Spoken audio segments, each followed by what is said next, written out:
جو عرفان صدیقی صاحب نے کی، جو وزیر قانون نے کی، اور اس پہ اکتفا نہیں کیا انہوں نے ہمارے اسپوکس پرسن پہ حملہ کر دیا، ان کے گھر پہ، ان کے مدرسے پہ، کوئی وجہ نہیں تھی اس کی.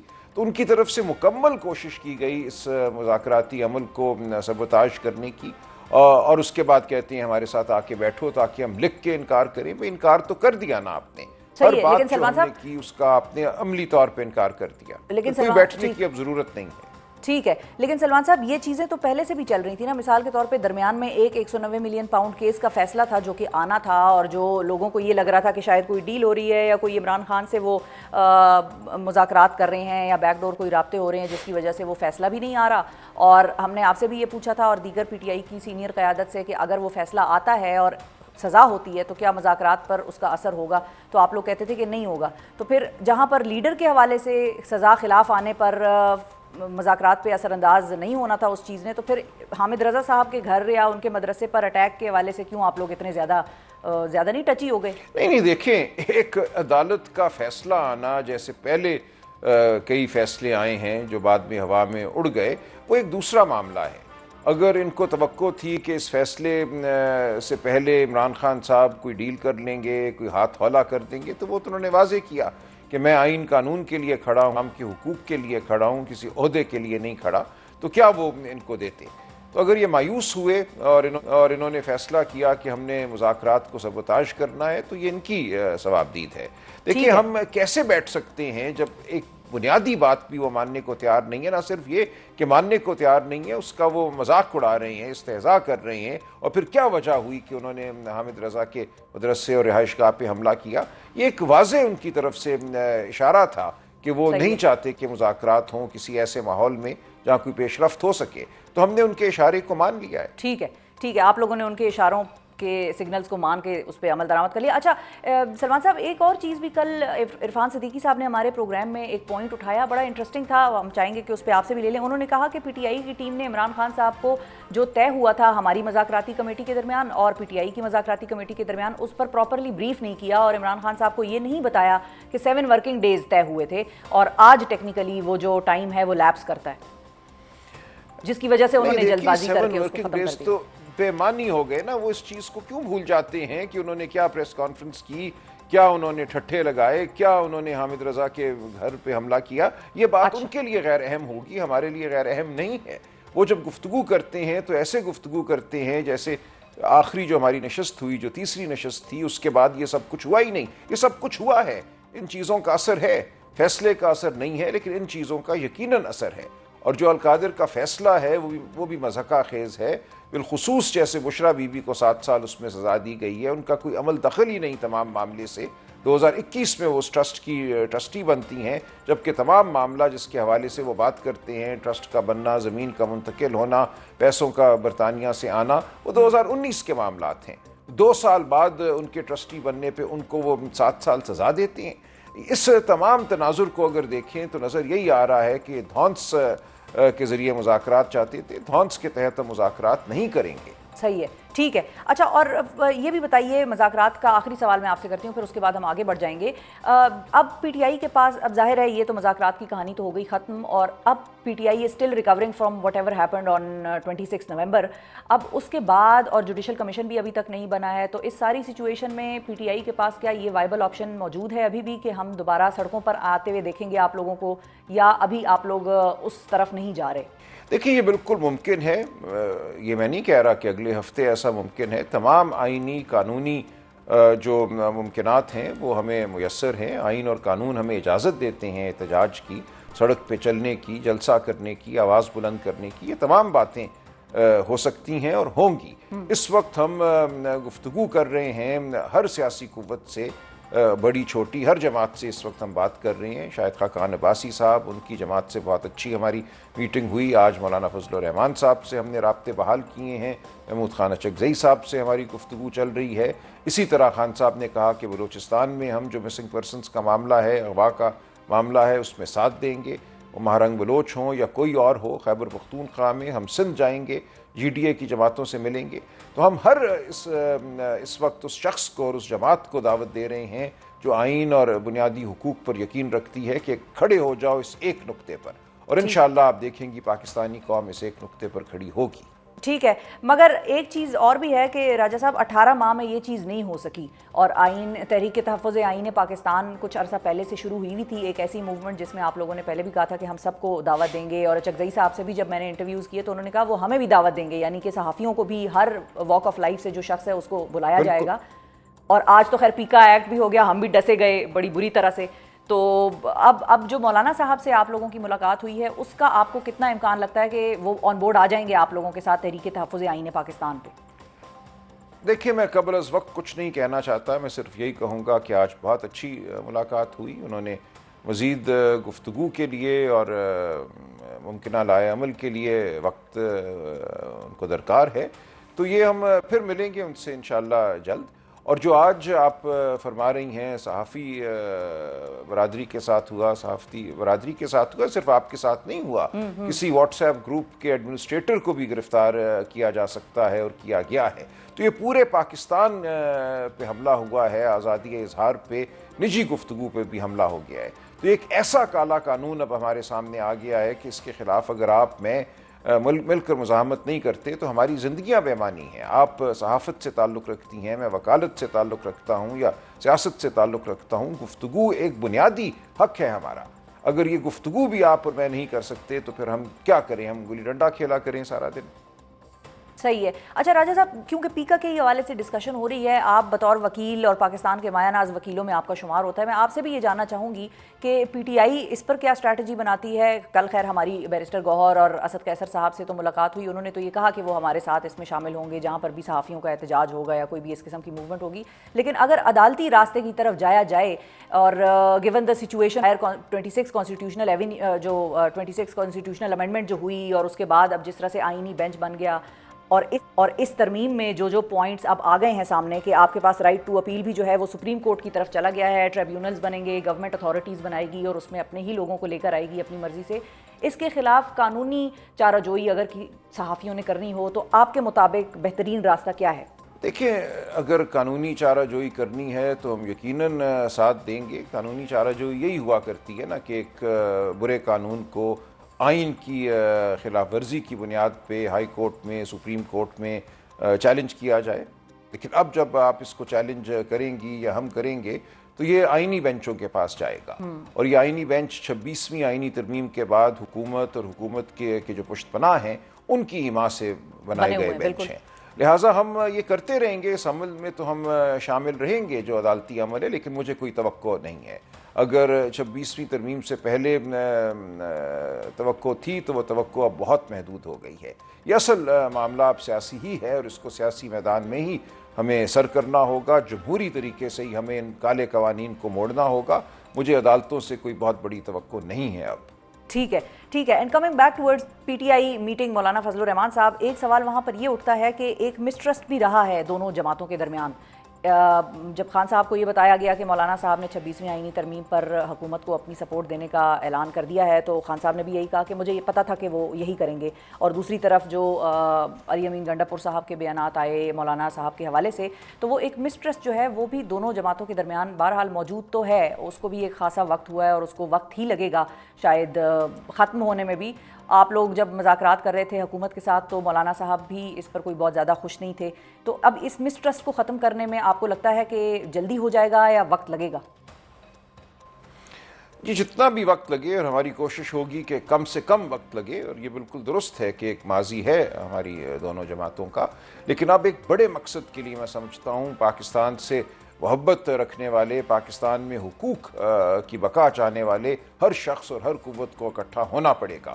ماضی میں کچھ بھی رہا ہو ہمارا رویہ، کچھ بھی ہماری سیاست رہی ہو، باہمی چپکلش کچھ بھی رہی ہو، اب ہمیں سب کو اکٹھا ہونا ہے. اس میں ہماری بقا ہے.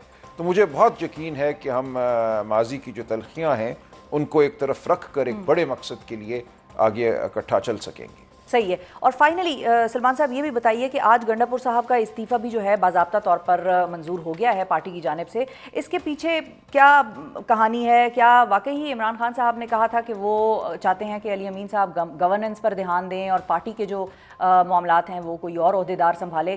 یا مطلب یہ میں آپ سے جاننا چاہوں گی اس کا اگر آپ کھل کے جواب دینا چاہیں تو. جی بالکل ایسا ہی ہے. اور یہ علی امین صاحب کی اپنی خواہش بھی تھی کہ وہ بطور وزیر اعلیٰ جو صوبے کے معاملات ہیں ان پہ اپنی توجہ مرکوز رکھیں. پارٹی کے معاملات بہت وقت لیتے ہیں. یہ ایک بہت بڑی پارٹی ہے. اس پارٹی کے مختلف عہدیداران ہیں, علاقائی صدور ہیں. سب سے رابطہ رکھنا صوبے کی سطح پہ بھی ایک بہت بڑا کام ہے. تو بالکل یہ علی امین صاحب بھی چاہتے تھے اور خان صاحب نے بھی یہ اسی طرح چاہا, اور یہ پارٹی کے اندر بھی یہی خواہش تھی. اچھا, اور آنے والے وقتوں میں مزید عہدیداران بھی تبدیل ہوں گے یا یہ ادھر ہی رکے گی ابھی گیم؟ بالکل ہو سکتے ہیں. دیکھیں, ان تمام عہدوں کا تعلق جو ہے وہ پرفارمنس سے ہے نا, کہ کون کتنا متحرک ہے, کون کس طرح پارٹی کے امور کو چلاتا ہے, پارٹی کی جو سپورٹ بیس ہے, جو ووٹر ہیں ہمارے, ان کو کس طرح متحرک رکھتا ہے, ان کی جو آواز ہے اس کو کس طرح بلند کرتا ہے. یہ پارٹی کے عہدیداران کا کام ہے, تنظیمی بھی اور آواز بلند کرنا بھی. تو جو ان معاملات کو بہتر طریقے سے چلائے گا, عمل کرے گا, وہ پارٹی میں عہدہ پائے گا. جو نہیں کرے گا وہ ظاہر ہے کہ تبدیلی کا اس کو سامنا کرنا پڑے گا. بالکل صحیح ہے جی. بہت شکریہ ادا کریں گے بیرسٹر سلمان اکرم راجہ صاحب. ناظرین, ہمارے ساتھ موجود تھے پاکستان تحریک انصاف کے سیکرٹری جنرل, اور طور پر انہوں نے یہ کہا کہ ان کا تو ارادہ یا ان کا فیصلہ پارٹی کی حد تک تبدیل ہوتا نظر نہیں آتا کہ شاید یہ مذاکرات میں واپس جائیں. ایسا ہوتا نظر نہیں آ رہا, کیونکہ حکومت کی نیت نہیں تھی کہ ان کو کوئی چیز ڈیلیور کر سکتی, اور نہ ہی یہ سمجھتے ہیں کہ حکومت کے پاس اتنے اختیارات تھے. اور ساتھ ہی ساتھ انہوں نے یہ بھی کہا کہ ایک ملاقات تک یہ جیل میں انفیٹرڈ ایکسیس عمران خان صاحب تک ان کو نہیں دلا سکی حکومت, تو جس کے بعد یہ کلیئر ہو گیا کہ حکومت کچھ نہیں کر سکتی. تو اسی لیے اب مذاکرات کے بارے میں زیادہ بات کرنا جو ہے وہ, یا زیادہ امید لگانا اس پروسیس سے, یہ سمجھ میں نہیں آنے والی بات ہے. اور ساتھ ہی ساتھ انہوں نے یہ بھی کہا کہ وہ صحافیوں کا ساتھ دیں گے جہاں تک ہو سکے گا. پیکا ترمیم کے خلاف صحافیوں کے ساتھ کھڑے رہیں گے پاکستان تحریک انصاف بطور جماعت کے طور پہ. اب دیکھتے ہیں کہ پیکا ایکٹ میں کیا ہوتا ہے. ناظرین, مجھے جانا ہے ایک وقفے پر. وقفے سے جب واپس آئیں گے تو آپ کو لے کر جائیں گے, ذرا بات ہوگی پیکا ایکٹ کی طرف کہ پیکا ایکٹ جو منظور ہوا آج وہ صحافیوں کو کیوں ولنریبل محسوس کرا رہا ہے, کیوں صحافی یا دیگر جو پاکستان کی عوام ہیں وہ تھریٹن محسوس کریں گے. آج کے پروگرام میں ناظرین ہم نے حکومتی ترجمان یا حکومتی نمائندہ اپنے پروگرام میں شامل نہیں کیا, اور اس کی وجہ یہ ہے کہ ہم نے احتجاجاً ایسا نہیں کیا. اس کی وجہ یہ ہے کہ جب حکومت یہ بل منظور کر رہی تھی یا اس بل کی طرف جا رہی تھی اور اس بل پر کام کر رہی تھی, تو اس نے حکومتی نمائندوں نے کسی طور پر صحافتی تنظیموں سے یا جتنی باڈیز ہیں, یونینز ہیں, ان سے مشاورت نہیں کی, اور اس قابل بھی ان کو نہیں سمجھا کہ وہ ان سے مشاورت کر سکے. اور اس کے بعد اچانک سے جب یہ ترمیم پیش ہو جاتی ہے تو ایسا لگتا ہے کہ شاید حکومت نے اس قابل ہی ہمیں نہیں سمجھا کہ وہ ہمیں سن لیتی, کم از کم ہمارے تحفظات سن لیتی. اس کے بعد یہ بل آ جاتا, آرام سے آ جاتا. اتنی عجلت میں, اتنی جلد بازی میں اس کو کرنے کی کیا ضرورت تھی؟ تو چونکہ حکومت نے ہماری بات نہیں سنی, اس لیے آج ہم نے بھی فیصلہ کیا کہ آج ہم حکومت کی بات آپ تک نہیں پہنچائیں گے, اور آج ہم احتجاجاً اپنے پروگرام میں کسی بھی حکومتی نمائندے کو شامل نہیں کریں گے. تو یا تو آپ اپوزیشن کو دیکھیں گے یا آپ اب صحافتی تنظیموں کے نمائندوں کو دیکھیں گے, صحافیوں کو دیکھیں گے. میں آپ کو لے کر چلتی ہوں ڈی چوک کی جانب اور اسلام آباد کے پریس کلب کی جانب, کہ جہاں پر آج احتجاج ہوا, بھرپور احتجاج ہوا. وہاں پر صحافی کیا کہہ رہے تھے اس بل کے حوالے سے, کیا ان کے تحفظات ہیں, کیا ریزرویشنز ہیں, اور کیا امپلیکیشنز ہوں گی اب اس قانون کے حوالے سے جو کہ ہم سب پر لاگو ہو گیا ہے, صرف صحافیوں پر نہیں, آپ پر بھی لاگو ہو گیا ہے. تو اس میں ہمارا ساتھ دیں اور حکومت کو اپنے فیصلے پر نظر ثانی کرنے پر مجبور کرنے میں ہمارے ساتھ شامل ہو جائیں ہمارے احتجاجوں میں.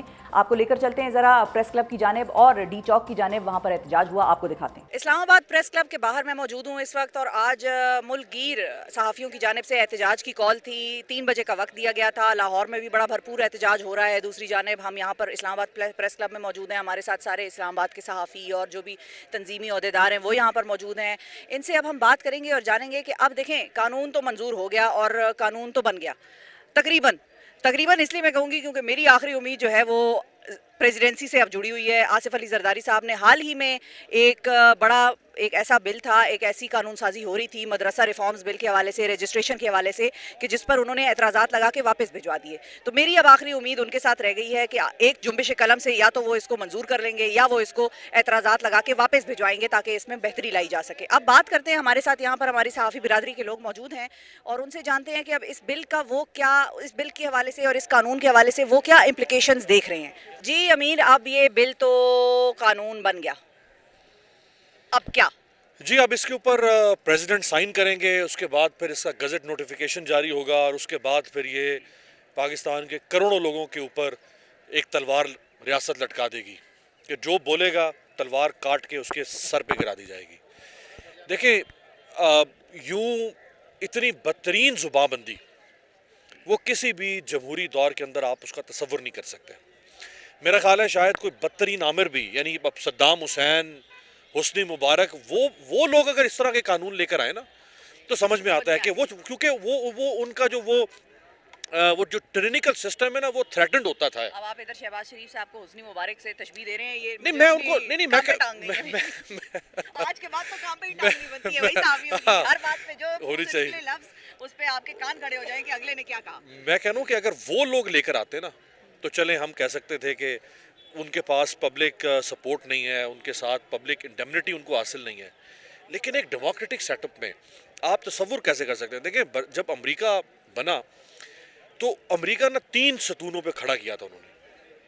ان میں سے ایک تھا لائف، دوسرا تھا لبرٹی، اور تیسرا تھا پرسوئنس فار پراسپیرٹی. یعنی اس قوم کو ہم زندگی دیں گے، زندگی نہیں جینے کا حق دیں گے، اس قوم کو ہم لبرٹی دیں گے، آزادی دیں گے. اس آزادی کا مطلب کیا ہے کہ اس میں سے ایک آزادی یہ ہے کہ آپ سیاسی اوپینین رکھ سکتے ہیں، آپ اس سیاسی اوپینین کو ایکسپریس کر سکتے ہیں، آپ تنقید کر سکتے ہیں، آپ ریاست سے سوال کر سکتے ہیں، اور آپ ٹیکس پیئر منی کے اوپر جو ریاست چلتی ہے اس کو اکاؤنٹیبل ٹھہرا سکتے ہیں. دیکھیں اب دنیا کے اندر جو تصور آ چکا ہے نیا شفا، وہ یہ نہیں ہے کہ آپ نے مجھے ووٹ دیا اب آپ 5 سال مجھ سے پوچھ نہیں سکتے، آپ 5 سال کے بعد پوچھے گا. نہیں، دنیا میں جو نیا تصور ہے وہ ہے منٹ ٹو منٹ اکاؤنٹیبلٹی. یہ ہے کہ جیسے آپ کسی کے گرد نہ ایک خاردار تار بچھا دیں اور جگہ ذرا تم چل کے دکھاؤ. اب آپ زبانوں کے گرد کانٹے بچھا رہے ہیں اور آپ کہہ رہے ہیں ذرا بولیں، ہم نے تو کچھ نہیں کیا، آپ بولیں. بھائی اس طرح نہیں ہو سکتا. اگلے صحافی سے ہم بات کرتے ہیں، ان سے جانتے ہیں کہ بھائی ان کا کیا ٹیک ہے اس پر اور وہ کیوں اتنے پریشان ہیں. بلکہ آدھے لوگ سارے میں دیکھ رہی ہوں اوپر ہی دیکھ رہے ہیں، آسمان کی طرف، پتہ نہیں کیا ڈھونڈ رہے ہیں. دیکھتے ہیں، بات کرتے ہیں، جانتے ہیں ان سے بھی. ہمارے ساتھ اینکر پرسن اور صحافی اسد اللہ خان صاحب موجود ہیں، ان سے جانتے ہیں کہ وہ کیوں آسمان کی طرف کھڑے دیکھ رہے تھے. السلام علیکم. دیکھیں اب آواز ساری اوپر کے لیے یہ ہے کہ نیچے کوئی آواز تو سن نہیں رہا تو وہ تکتے رہتے ہو آسمان میں، تم کیا ہے کہ کوئی رہتا ہے آسمان میں کیا، تو بس ہم تو یہ کر رہے ہیں. آپ کو کیا لگتا ہے کیوں آپ کو اس کا احساس ہو رہا ہے کہ جیسے یہ جو قانون سازی ہوئی ہے صحافیوں کے خلاف یا سوشل میڈیا یوزر کے خلاف وہ بہت زیادہ کنٹروورشل ہے یا خطرناک ہے؟ دیکھیے بنیادی طور پر تو یعنی مخالف آواز جو ہوتی ہے آپ کی، اس کو سننے کا جب حوصلہ ختم ہو جاتا ہے تو پھر آپ اس طرح کے بغیر سوچے سمجھے اقدامات اٹھاتے ہیں کہ 3 سال آپ کو اٹھا کر جیل میں ڈال دیں گے. اور یہ تو بدترین مارشل لاء میں پاکستان میں نہیں ہوا، اور 20 لاکھ روپے جرمانہ ہو جائے گا اور دونوں سزائیں اکٹھی ہو جائیں گی. یعنی آپ اپنی مخالف آواز یا ایسی آواز جو آپ کو پسند نہیں ہے، آپ اس کو سننے کا حوصلہ نہیں رکھتے، آپ نہیں چاہتے کوئی ڈائسینٹ کرے. ڈائسینٹنگ وائس جو ہے وہ آپ کو اریٹیٹ کر رہی ہے، پرابلم کر رہی ہے. تو بنیادی طور پر تو یہ اس کی انٹینشن ہے جو یہ قانون کی ہے. ادروائز تو اس پر بات ہونی چاہیے تھی، ڈسکشن ہونی چاہیے تھی. آپ صحافتی تنظیموں کے ساتھ بیٹھ جاتے، اس میں کیا حرج تھا؟ آپ 5 دن کے بعد کر دیتے، 4 دن کے بعد کر دیتے، آپ حجت ہی تمام کر دیتے. ہمارے ساتھ افضل بٹ صاحب موجود ہیں، ایک بڑی مؤثر آواز پاکستان کے صحافیوں کی. بٹ صاحب، اس بار آپ کو اپنی آواز میں کتنا دم اور کتنی ایک مؤثر طاقت محسوس ہو رہی ہے، یا آپ کو لگ رہا ہے اس بار شاید ہماری آوازیں اس بل کے بعد، اس قانون کے بعد کمزور پڑ جائیں؟ دیکھیں، مجھے تو قطعاً دیوار پہ لکھا ہوا نظر آ رہا ہے کہ یہ قانون واپس ہونا ہے، کیونکہ مجھے ایک میرا ساتھی پورے پاکستان سے ہزاروں لوگوں میں ایسا نہیں ہے جس نے میرے ساتھی کو مایوسی کے بات کی ہو. ہمارے وہ لوگ جنہوں نے جنرل ضیاء الحق کے دور میں کوڑے کھائے تھے، اب بوڑھے ہیں، وہ دوبارہ آج میدان میں تھے. وہ آج دوبارہ اسی ولولے کے ساتھ آئے تھے. تو میرے تمام ساتھی پرعزم ہیں، ان کا یہ کہنا تیار ہے کہ ہم آخری حد تک جانے کے لیے تیار ہیں. اب اگلا لائے عمل ہے کیا؟ آج تو ایک احتجاج ہوا، ہم نے ریکارڈ کرایا، ان تک آواز چلی گئی، اب اس کے بعد کیا؟ ابھی ہم آج دیکھیں گے کہ صدر مملکت کیا ہماری اپیل کو زرداری صاحب کو پذیرائی بخشتے ہیں. اگر تو انہوں نے کوئی پذیرائی بخشی، جوائنٹ ایکشن کمیٹی کے ساتھ میٹنگ کی، ہمارے اعتراضات نوٹ کر کے یہ بل واپس کر دیا، تو ہم دیکھیں گے اس میں کیا اصلاح کا پہلو نکلتا ہے. ادروائز کل ہماری میٹنگ ہوگی اور پھر یہ ڈے ٹو ڈے ہوگا. یہ ایسا نہیں ہوگا کہ ہم کال دیں کہ 1 مہینے کے بعد ہم نکلیں گے. روزانہ کسی نہ کسی صورت میں کسی نہ کسی جگہ پہ احتجاج ہوگا. اگر ایوان صدر نہ ہوا تو پرائم منسٹر اس کے سامنے ہوگا، ادھر نہ ہوا تو وزارت داخلہ کے باہر ہوگا، ادھر نہ ہوا تو پریس کلب کے باہر ہوگا روزانہ. لیکن اس کی حکمت عملی آج ہم پی ایف جے کی میٹنگ کل ہم کریں گے، اس میں طے کر کے کل اناؤنس کریں گے. لیکن کوئی بوائکاٹ بھی ہے مائنڈ میں یا نہیں؟ یہ ساری چیزیں اس کا حصہ ہوتی ہیں. تو آج بیسیکلی یہ احتجاج نہیں تھا، آج پریس فریڈم موومنٹ شروع ہوئی ہے، اس کا آغاز تھا. اور اس کا اختتام پریس فریڈم موومنٹ کا پارلیمنٹ ہاؤس کے باہر ہوگا. معروف صحافی اور تجزیہ کار آسمہ شیرازی صاحبہ ہمارے ساتھ موجود ہیں، یہاں احتجاج میں موجود ہیں، اپنی آواز انہوں نے اٹھائی ہے اس قانون کے خلاف. ان سے جانتے ہیں کہ ان کو کیا لگتا ہے صحافت کے لیے اس قانون کی امپلیکیشنز کیا ہو سکتی ہیں آنے والے وقتوں میں. السلام علیکم آسمہ صاحب. دیکھیے یہ جو پکا لاز ہیں یہ ہر حکومت کی ایک خواہش رہی ہے، ٹھیک ہے، اور اس خواہش کے اوپر عمل درآمد کروانا بھی حکومتوں کا ایک بہت اصل میں یہ ایجنڈا حکومتوں سے زیادہ کسی اور کی آپ بھی مار کھاندے نے تے سانو بھی خواہ مخواہ کھواندے نے. یہ ہمیشہ سے اسٹیبلشمنٹس کا بھی ایک خواب رہا ہے کہ آپ میڈیا کو کنٹرول کریں، آپ سوشل میڈیا کو کنٹرول کریں. ہم یہ سمجھتے ہیں کہ جو فیک نیوز ہے وہ ایک بہت بڑا مسئلہ ہے اور پوری دنیا کے لیے مسئلہ ہے. پوری دنیا میں ڈیفیمیشن لاز کو مضبوط کیا گیا ہے، کرمنل لاز کو مضبوط کیا گیا ہے. کیا وجہ ہے کہ آپ نے یہاں پر فوجداری مقدمات جو ہیں وہ لگا دیے، آپ سزائیں دے رہے ہیں. پہلے آپ کون سے قوانین کے اوپر عمل درآمد کرتے تھے جب صحافیوں کو اٹھایا جاتا تھا، جب ان کے اوپر غداری کے مقدمے بنائے جاتے تھے؟ میں نے خود آپ کے سامنے غداری کا مقدمہ بھگتا ہے. تو یہ قوانین کے بغیر ہو رہا تھا. اب آپ کو قوانین بنا کے آپ اس کو پوری دنیا کو دکھانا چاہتے ہیں کہ ہمارے پاس ایک قانون ہے، ہم اس کے مطابق جو ہے وہ صحافیوں کو کنٹرول کریں گے. ہر حکومت نے اس طرح کے قوانین بنا کے بھگتا ہے، یہ حکومت بھی بھگتے گی. اگر یہ سمجھ رہے ہیں کہ یہ کسی مخصوص سیاسی جماعت یا پی ٹی آئی کے خلاف یا ان کے سوشل میڈیا کے خلاف یہ اس طرح کے قوانین بنا کے ان کو کامیابی ملے گی، تو میرا خیال ہے کہ یہ اپنے خلاف اپنی جو ہے وہ اپنے لیے گڑھا کھود رہے ہیں، کسی اور کے لیے نہیں کھود رہے. Human rights commission of Pakistan کی کو چیئر اور مایہ ناز صحافی منیزہ جہانگیر صاحبہ ہمارے ساتھ موجود ہیں. السلام علیکم Muneeza, thank you for joining us.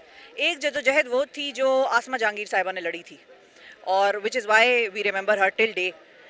ایک یہ جنگ ہے جو آپ لڑ رہی ہیں یا آپ جیسے باقی صحافی ہیں جو لڑ رہے ہیں. اس جنگ کے ڈائنامکس میں اور آج کی جنگ کے ڈائنامکس میں کتنا فرق آپ کو نظر آتا ہے؟ دیکھیے وہ تو بہت مشکل وقت تھا، وہ ایوب خان کا دور تھا اور جنرل ضیاء الحق کا دور تھا. وہاں پہ تو جو پریس تھی اس کے اوپر اتنا دباؤ تھا کہ وہ سفید جو ہے پیجز چھاپنے پہ مجبور ہو جاتے تھے. مگر ایک بات ضرور ہے کہ ریزسٹنس اس زمانے میں بہت زیادہ تھی. اب ریزسٹنس کم ہو گئی ہے اور کو آپشن زیادہ ہو گئی ہے. سو اس پہ افسوس ہوتا ہے اور سب سے زیادہ افسوس اس بات کا ہوتا ہے کہ اس زمانے میں جو سیاستدان آزادی اظہار رائے کے لیے نکلے، اس وقت بھی پاکستان پیپلز پارٹی آزادی اظہار رائے کی بات کرتی تھی. مگر افسوس کی بات یہ ہے کہ وہ بھی اس بل کا حصہ بن گئے اور پیکا امینڈمنٹ لاء کو انہوں نے بھی پاس کر دیا. اور پی ٹی آئی کے اوپر تو اس سے بھی زیادہ افسوس ہوتا ہے کہ کمیٹی کے اندر انہوں نے اس بل کے اوپر حامی بنی، چیئرمین ان کا تھا انٹیریئر کی جو اسٹینڈنگ کمیٹی ہے سینٹ کی، انہوں نے حامی بھری اور باہر آ کے انہوں نے کہا کہ میں نے تو مخالفت کی اس بل کی. اب ہم ہکا بکا رہ گئے چونکہ ہم بھی اس کمیٹی میں موجود تھے، تو ہم تو پریشان ہو گئے کہ یہ کیا کہہ رہے ہیں. اندر تو یہ اس کی حامی بھر رہے تھے اور کہہ رہے تھے فٹافٹ اس بل کو جلدی جلدی پاس کرو، چونکہ ہمارے جو دو اراکین ہیں پیپلز پارٹی کے انہوں نے کسی اور چیز پہ جانا ہے، وہ بڑے مصروف ہیں. تو دیکھیں اتنا خطرناک بل ہماری جنریشنز اس کو بھگتیں گی. ہم جب تک ہمارے بال سفید نہیں ہوتے تب تک ہم یہاں پہ پروٹیسٹ کریں گے. اس کے لیے آپ کے پاس اگر وقت نہیں ہے اور آپ عوام کو یہاں پہ سرو کرنے آئیں تو پھر کس چیز کے لیے آپ کے پاس وقت ہے؟ اب سا کومل صاحبہ ہمارے ساتھ موجود ہیں. What do you foresee coming? دیکھیے ایک کنسرن ہے جو آپ کو بھی ہے، ہمیں بھی ہے، اور تمام جو یہاں پہ دوست ہیں جو ہر 3-4 سال بعد ہمیں موقع مل جاتا ہے یہاں پہ احتجاج کرنے کا. مجھے جو مسئلہ نظر آتا ہے وہ یہ ہے کہ ہماری اسٹیٹ کی انڈرسٹینڈنگ کہ سوشل میڈیا کے اوپر عام آدمی بھی اپنے خیالات کا اظہار کرتا ہے اور جو صحافی ہیں وہ بھی سوشل میڈیا کے ذریعے رپورٹنگ کرتے ہیں. یہ انڈرسٹینڈنگ کا فقدان ہے، یہ ان کی سمجھ سے بالا تر بات ہے کہ جس کو ہم رعایا سمجھتے ہیں ایک عام آدمی سمجھ کے دھتکار دیتے ہیں. یہاں پہ اساتذہ اسی ڈی چوک پہ احتجاج کرتے ہیں تو ان پہ آنسو گیس کی شیل برسا کے ان کو بھگا دیتے ہیں. پولیٹیکل پروٹیسٹ ہوتا ہے تو وہاں پر بھی ہم گولیاں چلا کے ان کو بھگا دیتے ہیں. سو دے ڈونٹ ریئلائز کہ ایک عام جس کو اپنی رعایا سمجھتے ہیں اس کے پاس زبان ہے اور یہ ایک نیا دور ہے اور اس دور کے اندر تو ہر آدمی یہ حیثیت رکھتا ہے کہ they have a right to question. Absolutely. So آپ کو آپ کی آنکھوں میں وہ بات کھٹکتی ہے جس کو آپ جرنلزم کی آڑ استعمال کرتے ہوئے کہ یہاں پہ فیک رپورٹنگ ہوتی ہے. سو میں سمجھتی ہوں یہ بڑا خطرناک رجحان ہے.